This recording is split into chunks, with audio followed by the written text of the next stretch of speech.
In this video, two firm traders reveal how trading together supercharged their trading progress. Hi, I'm Mike Bellafiore, co-founder of SMB Capital, a proprietary trading firm located in New York City, and the author of the trading classic One Good Trade and the playbook. Founded in 2005, SMB Capital trades stocks and options and futures and crypto, both as discretionary and automated traders. Let's hear from these traders on their trading journey in their own words.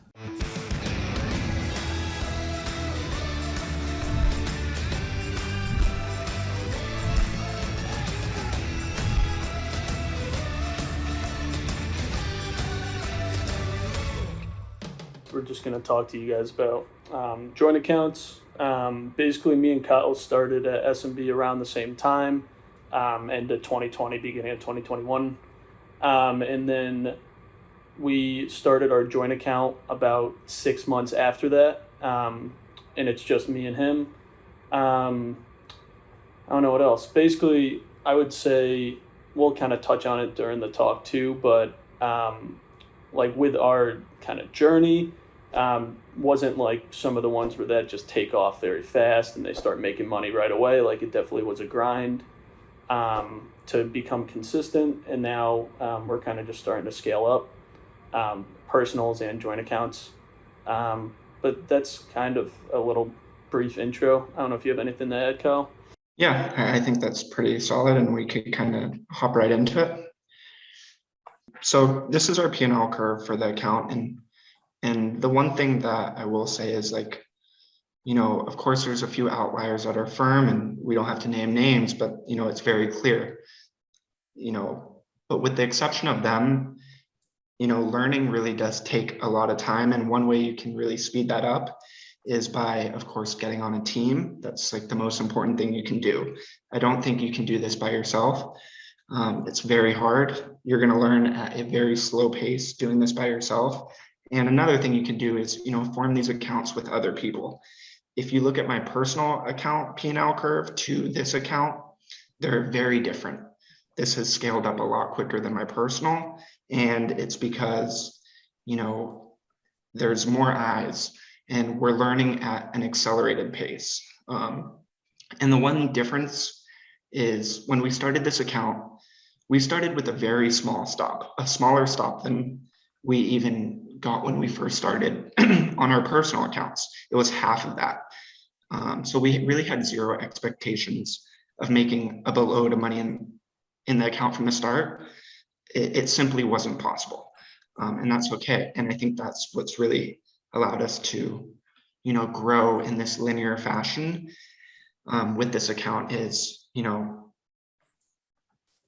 it takes time. And you know, we both were only about 6 to 7 months in to being live with the firm when we started this, like Tim said, and yeah, it just takes time. But you can see, like, we really didn't take off for a few months, and it wasn't really until April where things really started to grow at, you know, an accelerated pace. And yeah, I mean, that's about it for our P&L curve. You can see, you know, we are growing. I will just add too with this. I have another joint account with a more senior trader, and it was the same thing. It took a while to even get profitable. Like the first 6 months or so, like we were just flat. So it is with any joint account, like you're getting used to a whole new system, working with other people. So it's good to just really not focus on the P&L right away and just like focus on your process. If you want to learn 3 more real-world setups that our traders use, including the simple setup that we teach all of our new traders, and the setup that turned one of our traders into a 7-figure big money earner, check out the free webinar that we're currently running. Just go ahead and click the link that should be appearing now at the top right-hand corner of your screen.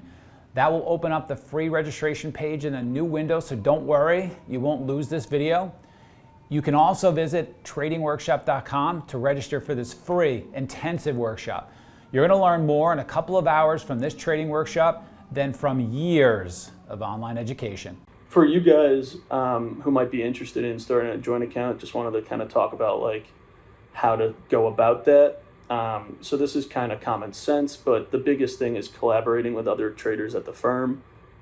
Like you're not going to go up to a senior trader and just ask him if he wants to be in a joint account with you. The way to do it is you're adding value to them. You're communicating with the traders on a daily basis, and then you guys decide that it would be in everyone's best interest to start an account. So basically, like, I wouldn't go out of your way to like say I'm gonna like start this joint account. I'm gonna do this, this, and this just to start a joint account. But just communicate with people, like do what everyone's been doing.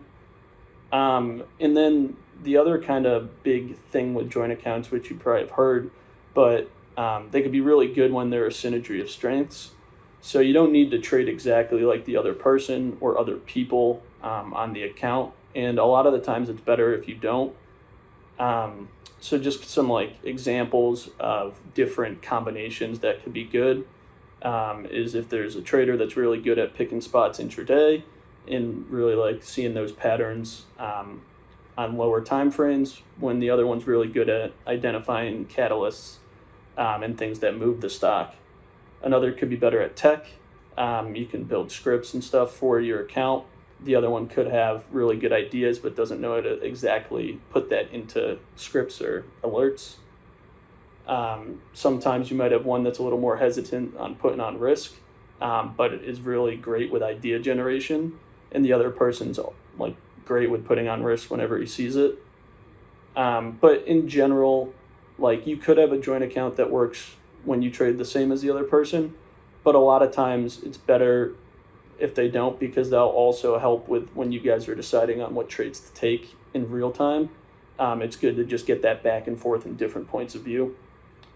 So if you do start an account, you would reach out to Carlton, and he would ask for a couple examples of like the setups you would take and certain strategies.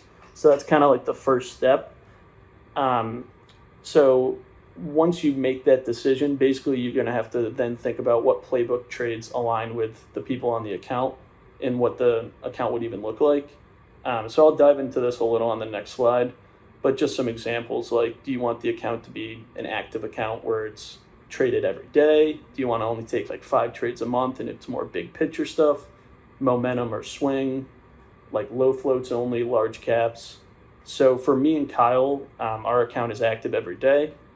So all the ideas that we come across, we'll share them to each other, and then we'll decide if it's a joint account trade.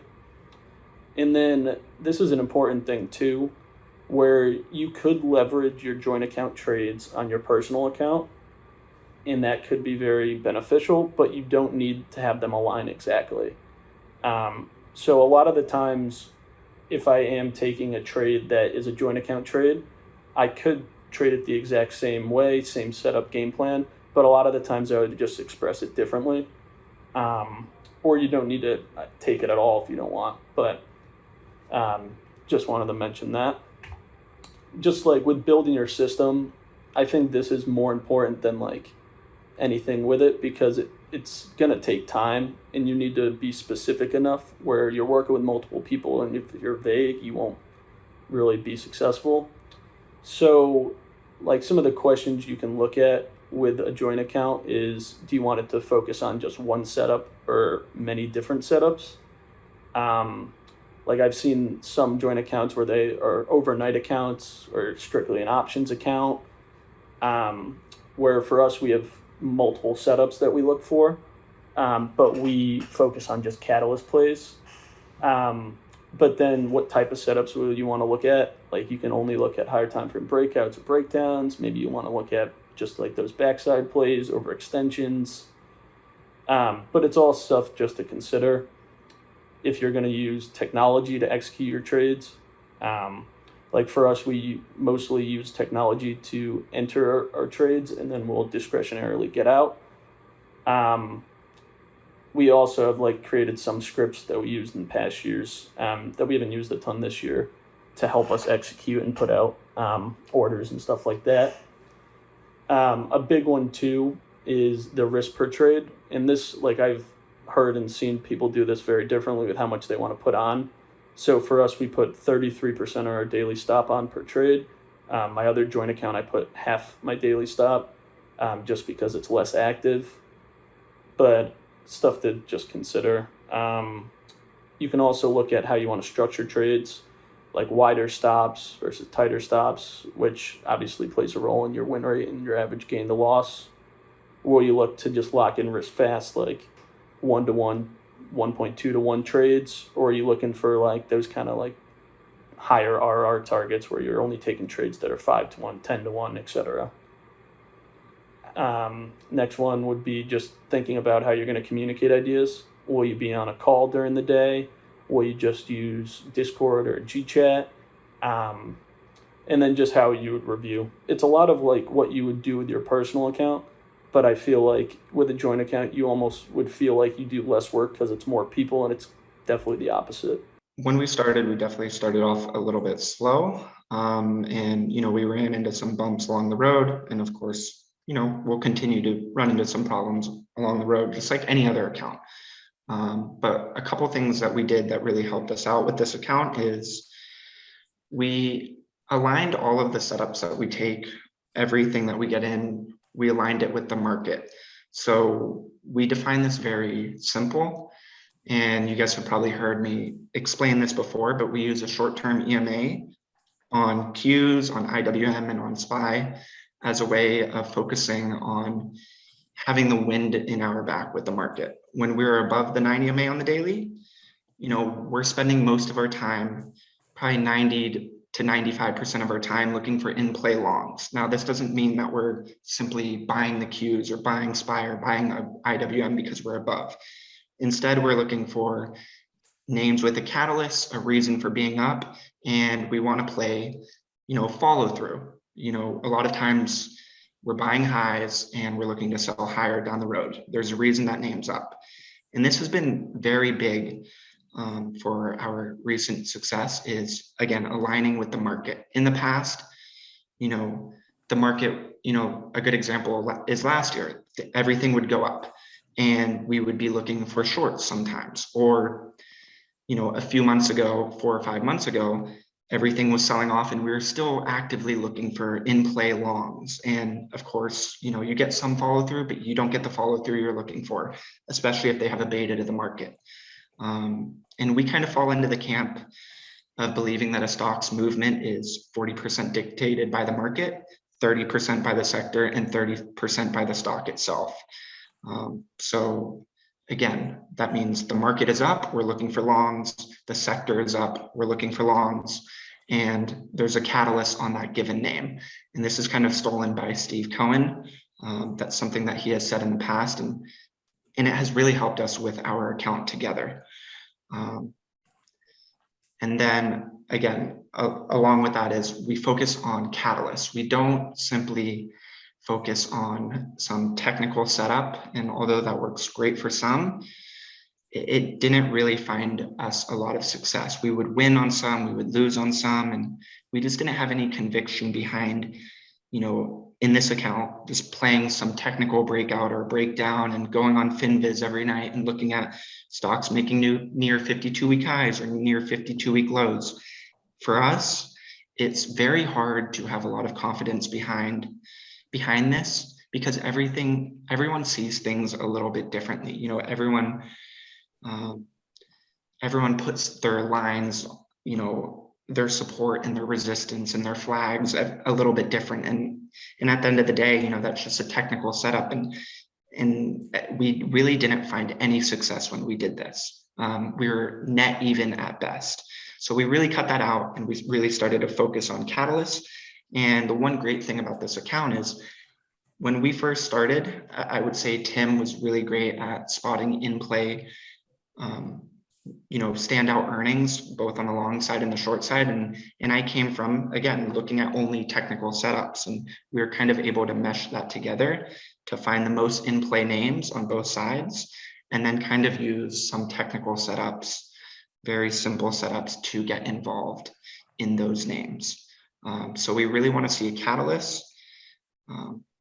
It doesn't have to be that day. It could be like, the quarter is ending, or we're coming to an end in the quarter. Maybe, maybe there could be some type of opportunity there, or maybe it's some sort of earnings play. It could be any sort of catalyst. And one thing we have noticed is most market participants, a lot of retail guys, they're unwilling to read headlines. They're not willing to read the news. And that's why why we think it's so valuable. And, most people aren't willing to do a little bit of digging, and being at the firm and being able to work with other people, you're really able to identify what is really in play. We find so many people, and again, we were in this camp for so long, just looking for a technical setup, and it was very hard to have any confidence behind that.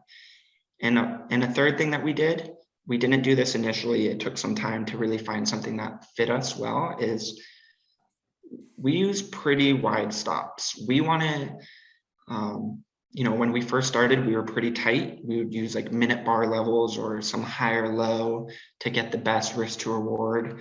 And what we would find out is a lot of times our idea was actually correct, but we were so worried about getting the best risk to reward, the best execution, that we would lose on a name multiple times. And then if we ended up being right on it, we wouldn't make enough, or we would simply lose on the idea or lose on the execution. The idea was right, and at the end of the day, we were red and we should have been green.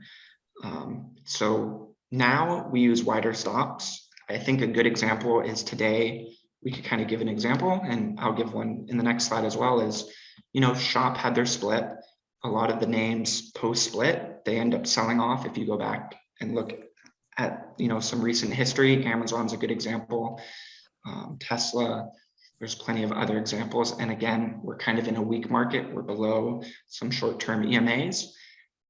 We shorted this at 34 and we're risking 36. Whereas some people, and in the past, we fell into this camp, we would short 34, maybe risk 34.20, 34.30, get stopped out only for the idea to play out.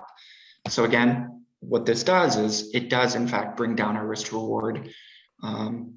Our profit factor is about 1.2 to 1, but our win rate now is about 60 to 70% plus. Whereas in the past, our win rate was 20 to 30%, and it wasn't enough to really move the needle. We weren't making enough on the positions that we were right. So again, it's all about just finding what works best for that account, whether it's your personal account or an account with somebody else.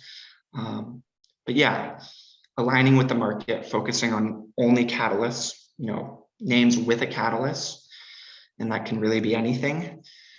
And then just being a little bit wider. We want to be wrong on the idea. We don't want to be wrong on the execution anymore. We want our stop to be where the idea is actually wrong. And that means we're really never getting in a name more than once on the day.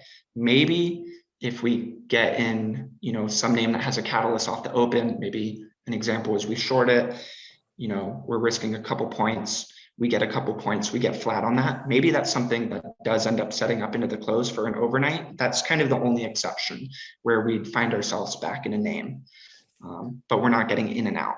And again, for others, being very active and being very nimble, that works best for them. So we're actually going to give one example if you want to go to the next slide.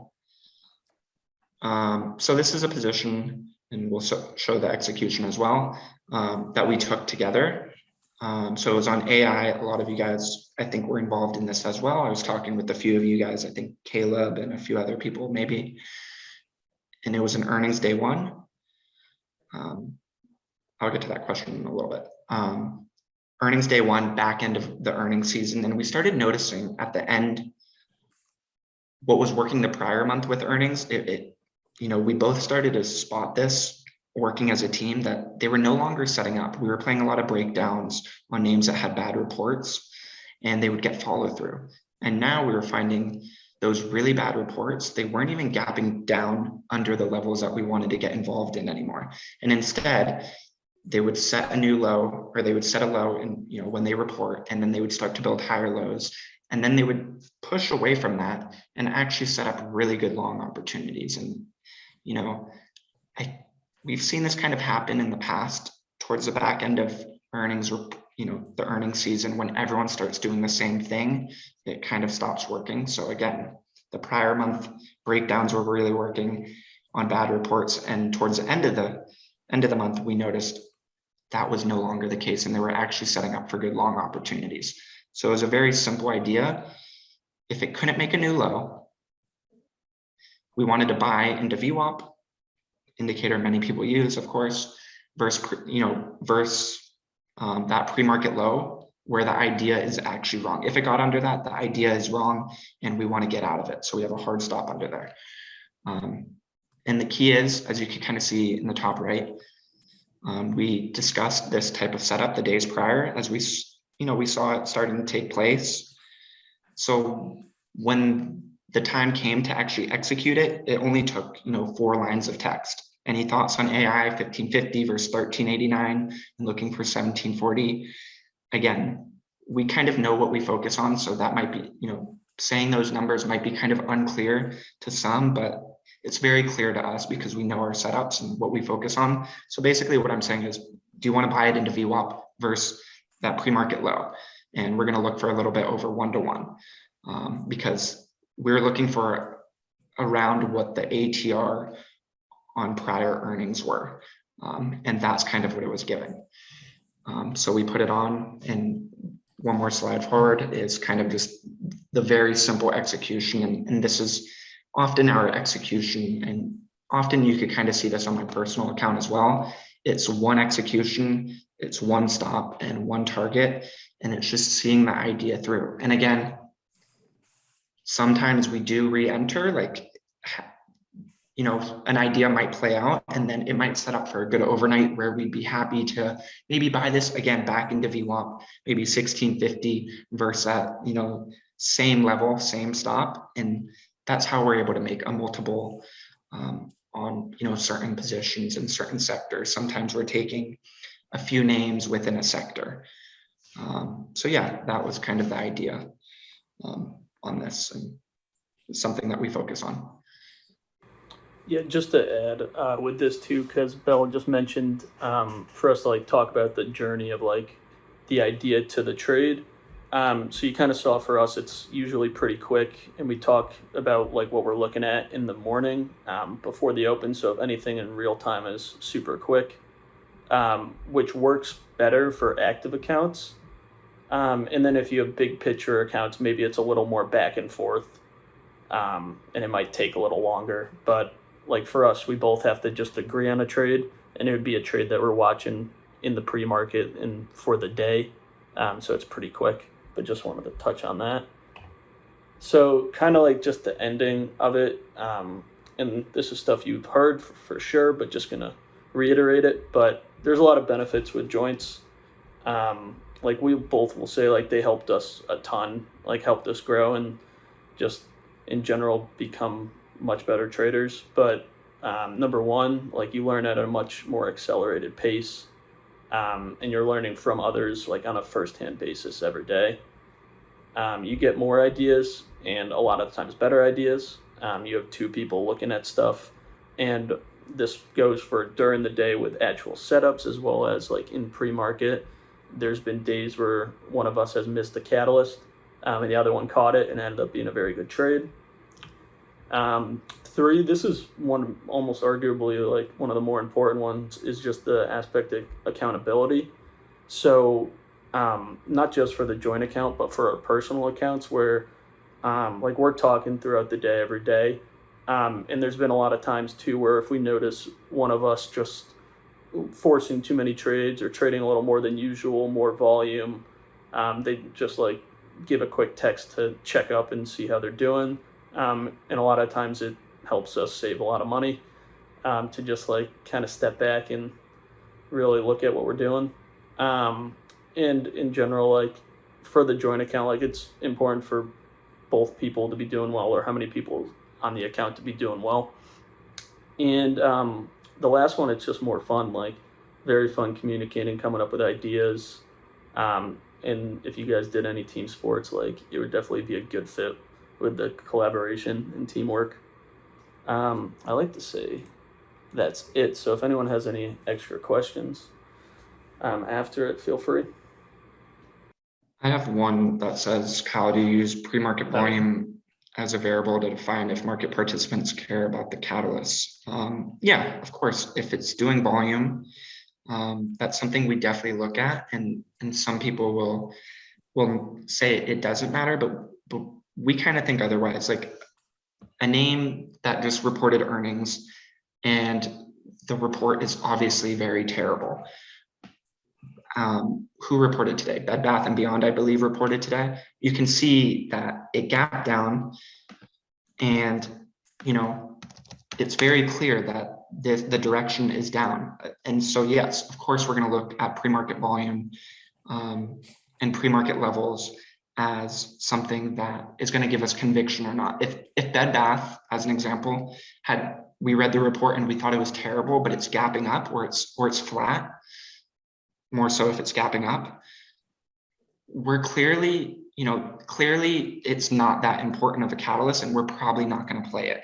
We want the technicals, of course, to align with what we are thinking with the catalyst itself. I think that's really important. And I do see, once in a while, some people, they think they spot a really bad report as an example, but the name is gapping up or it's heading higher. Clearly the market is saying otherwise. We kind of just want to follow money and keep it very simple with kind of our style. So with that one, I wouldn't say there's any exact answer. In general, you guys would mutually decide to have a joint, so it wouldn't be like you literally had one Discord message and you guys are looking to start a joint, but that you are comfortable with them, you shared ideas, you have a good feel for how you guys trade and what you trade, and basically have a good idea of what a joint account between you would look like. So I would say that he won't look for a certain P&L that you both need to get before starting a joint account or anything like that. But yeah, I would just say you don't need to force it. I remember with me and Kyle, we were talking about trades for, I don't remember actually, Kyle, how long, but a decent bit before we decided that a joint account could be good. Yeah, and one thing I will say is not all of these accounts are going to work, and that's okay. That's a good point. You got to see it as a business. I've had one that, with a great person, and it wasn't a good fit. We thought it was going to work out fantastically, and we thought, we were going to grow at this accelerated pace, and it was going to help us both out. And in fact, all it did was kind of, it didn't work. We didn't see growth, and we decided after a few months that it would be better if we let the account kind of go dormant and focus on what is working for us. And that was some of our personal accounts and some accounts with other people. And, that is going to happen, and you got to be okay with that. And you got to be real. If you are doing completely different things and you guys cannot agree on anything, well, there's a problem there, and that's okay. Maybe it's just not a good fit. Everybody sees things a little bit differently, and it's okay to see things a little bit differently. But if you can never agree, of course, there's going to be a problem there. Again, not all the accounts are going to work out perfectly, and that's okay. Yeah, actually, that just reminded me of something. Just because it might be on the top of your mind, if you guys have a group of 4 or 5 of you that are all interns, and you guys trading together and talking together, and you think it might be a good idea to have a joint. Either you would have to have a pretty specific way of how you would agree on ideas, or just kind of expect you might not be too active. I have an account with most of my team, and it's just not an active account because we came up with the idea that everyone needs to agree on the trade for each trade, and that's just very difficult to do, especially in real time. So that just kind of goes back with your question, Yanni, where how much of a track record, and also just building a system. Hey, go ahead and click our subscribe button so you don't miss any of the videos that we're producing for you in the trading community. And please take the time to add your feedback in the comments section for what videos you'd like for us to produce next, and what you found helpful from this video. From all of us at S&B, train and trade well.